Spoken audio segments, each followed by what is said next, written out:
Tatavla Spor'a hoş geldiniz. Bugün sizi koltuklarınıza bağlayacak Avrupa basketbol tarihinin en derinlerine ineceğimiz yepyeni bir seriye başlıyoruz. Hanedanlıklar. Evet, sonunda başlıyoruz. Bu serideki amacımız çok net. Sadece kupaları değil, o unutulmaz takımların ardındaki ruhu, yarattıkları devrimleri, o silinmez izleri konuşacağız. Ve seriye öyle bir takımla başlıyoruz ki, yani hikayeleri gerçekten bir film senaryosu gibi, 1980'lerin sonuna bir sarı fırtına gibi çöküp Avrupa basketbolunun genetiğini, yani DNA'sını sonsuza dek değiştiren Jugoplastika'dan bahsediyoruz. Ama başlamadan önce sizden ufak bir ricamız olacak. Evet, eğer bu tarz gurme basketbol içeriklerinin devam etmesini istiyorsanız kanalımıza abone olmanız ve bu sohbeti dostlarınızla paylaşmanız bizim için en büyük destek. Harika. O zaman hadi zaman makinesine atlayalım ve 80'lerin sonundaki Split şehrine gidelim. Şimdi gözlerinizi kapatıp hayal edin. Bir yanda Roma İmparatoru Diokletianus'un o binlerce yıllık sarayı. Tarih kokan duvarlar. Diğer yandaysa sosyalist sanayileşmenin o gri, devasa fabrikaları. Tarih ve emek. İşte bu takımın ruhu tam da bu zıtlığın içinden doğdu. Bu o kadar doğru ki takımın ismine bir bakın. Jugoplastika. Evet, bu bugünkü gibi formaya kondurulmuş herhangi bir sponsor ismi değil. Burası ayakkabıdan plastik kaplara, çantalardan oyuncaklara, yani aklınıza ne gelirse üreten 13.000'den fazla işçinin çalıştığı devasa bir sanayi kompleksi. 13.000. Split şehrinin kalbi, can damarı resmen. Yani takım kelimenin tam anlamıyla şehrin işçi sınıfının o fabrikada alın teri döken binlerce insanın bir yansımasıydı. Aynen öyle. Bu inanılmaz bir bağ kuruyor olmalı. Sahadaki her basket, fabrikadaki o binlerce işçinin kolektif bir gururuna dönüşüyordu. Kesinlikle. Ve bu sadece ekonomik bir bağ değil, aynı zamanda bir mentalite bağı. Split'in ruhunda iki zıt kavram vardır. Bu takımı anlamak için kilit. Neymiş onlar? Dişpet ve fiyaka. Dişpet o her şeye kafa tutan, asla pes etmeyen inatçı ruh demek. Fiyaka ise tam tersi. O Akdeniz'e özgü tatlı tembellik, o kaygısızlık hali. Bu ikisinin birleşimi sahaya nasıl yansıyordu peki? İşte bu birleşim sahada rakiplerin aklını okuyamadığı, bir an demir gibi sert, bir an su gibi akışkan, tahmin edilemez bir karakter yarattı. Ve bu karakterin sahneye çıktığı yer de en az kendisi kadar efsanevi. Gribe Spor Merkezi. Evet, o 3500 kişilik mala doğrana, yani küçük salon. Anlatılanlara göre maç günlerinde tribünler sahaya o kadar yakınlaşırmış ki mekan adeta bir sarı cehenneme dönüşüyormuş. Rakip oyuncular hep aynı şeyi söyler anılarında.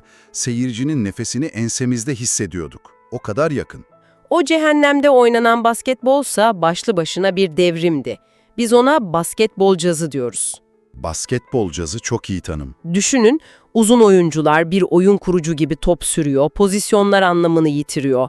Herkes her an her şeyi yapabiliyor. Tam bir doğaçlama. Hani bugün dilimizden düşürmediğimiz o pozisyonsuz basketbol var ya, Evet.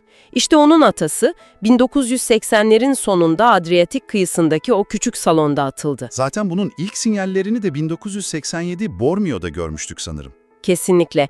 ABD'yi 2 kez yenerek Dünya Gençler Şampiyonu olan Yugoslavya'nın bel kemiği Toni Kukoc ve Dino Raja'ydı.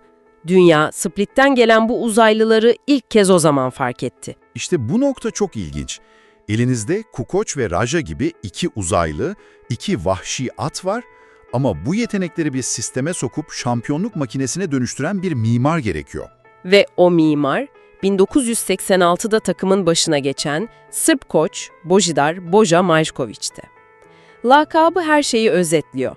Küçük Napolyon. Split'in o rahat fiyaka kültürünün ortasına düşmüş bir bomba gibiydi Maljković.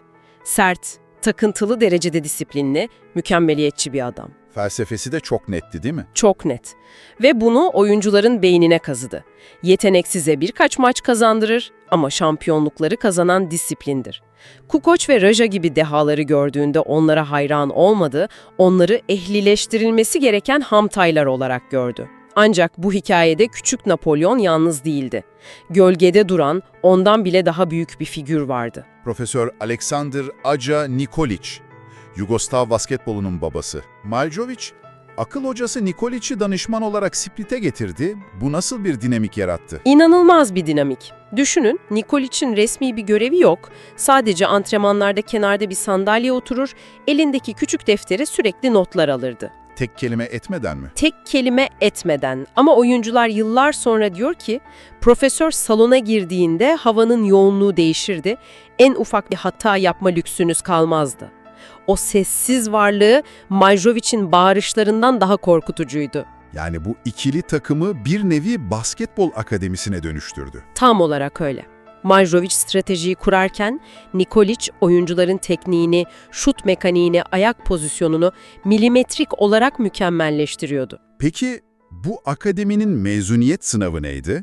Kaynaklarda okuduğum şu meşhur Rogla kampları, oyuncuların anılarında işkence kampı olarak yer etmiş. Basketbol antrenmanından çok özel kuvvetler seçmesi gibi geliyor. Neydi bu kampları bu kadar acımasız yapan? Her şey Maljovicovic'in tek bir prensibine dayanıyordu. Miktar kaliteyi yaratır.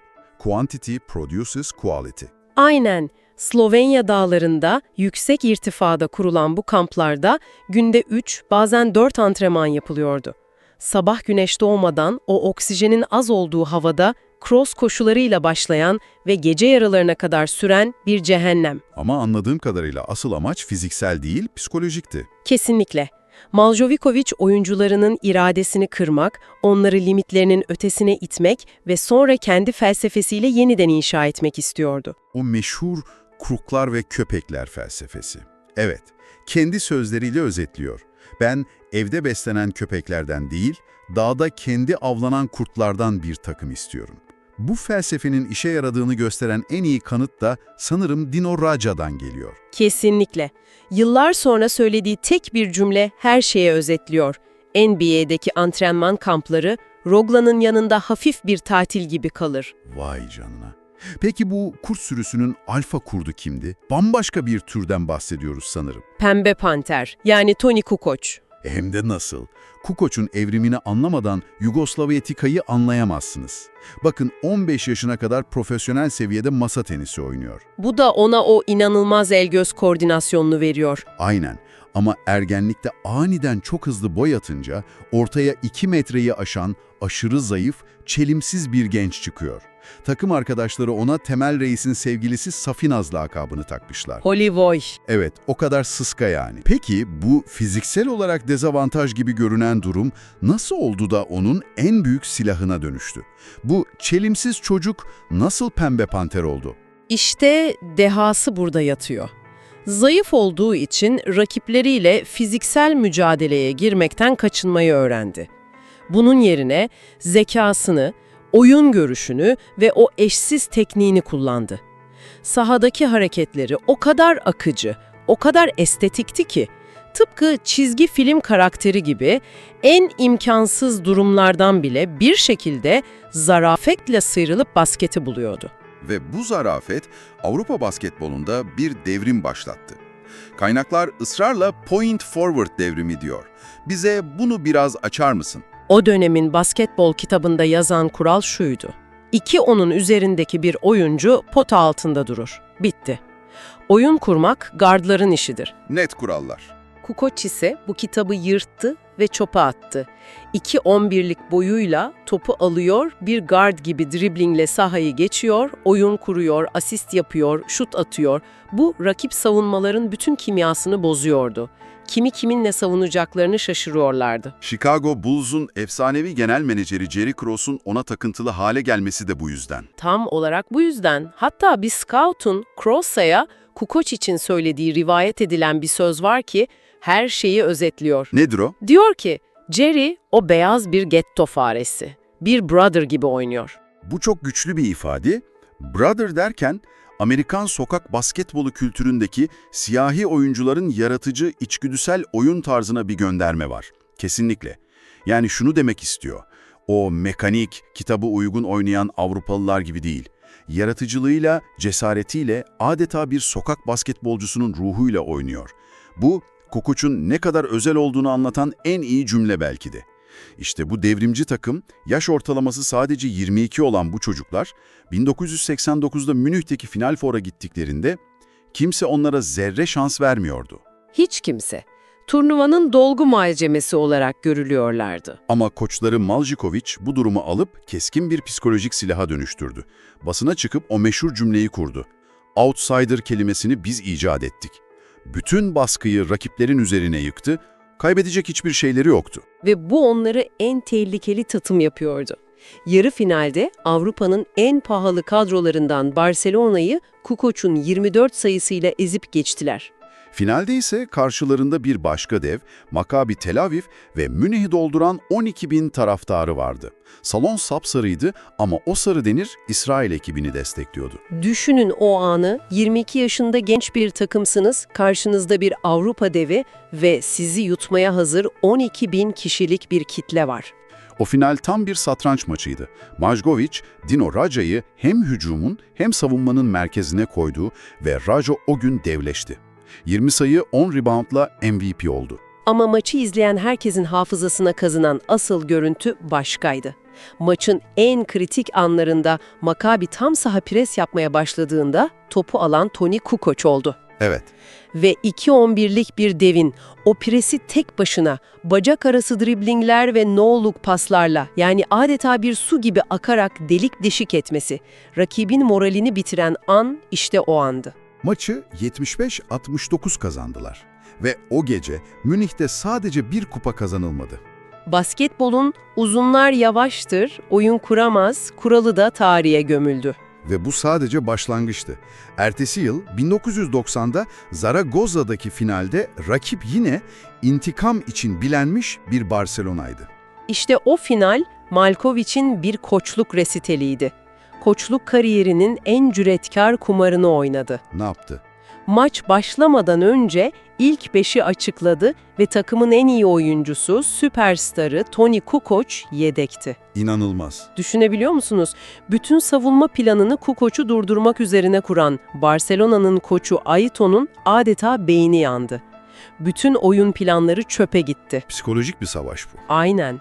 İkinci yarıda Maljkovic dinlenmiş Kukoc'u oyuna sürdüğünde ise maçın rengi tamamen değişti. Yugoslav Tika 72-67 kazanıp üst üste ikinci şampiyonluğa ulaştı. Peki ya üçüncü şampiyonluk? Kaynaklar bunun en imkansızı olduğunu söylüyor. 1991 Paris'e gelindiğinde artık o takım yok gibiydi. Kesinlikle. Takım adeta dağılmıştı. Koç Maljkovic Barcelona'ya gitmişti. Pota altındaki dev Dino Raja İtalya'ya transfer olmuştu. Takımın ismi bile yeni sponsordan dolayı Pop 84 olmuştu. Her şey bitmiş gibiydi. Ama bir kişi hala oradaydı. Toni Kukoc. Ve kaderin cilvesine bakın ki finaldeki rakipleri kimdi? Eski koçları Bojan Maljkovic'in çalıştırdığı Barcelona. Bir baba-oğlu savaşı gibi. Maljkovic yarattığı canavarı durdurmak zorundaydı. Kukoc'un her sırrını biliyordu. Bütün Barcelona savunması Kukoc'a odaklanmıştı. Ama o maçta sahneye hiç beklenmedik bir kahraman çıktı. Pivot Zoran Savic tam 27 sayı attı. Kariyerinin maçı.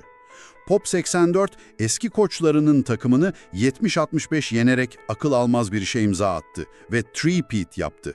3 yıl üst üste Avrupa şampiyonluğu. Farklı kadrolarla sonuncusu koçsuz ama hep aynı ruhla o dişbet ile gelen inanılmaz bir zafer. Ve bu zaferin coşkusu daha dinmemişken, hanedanlığın sonunu getiren o acı, o dramatik an yaşandı.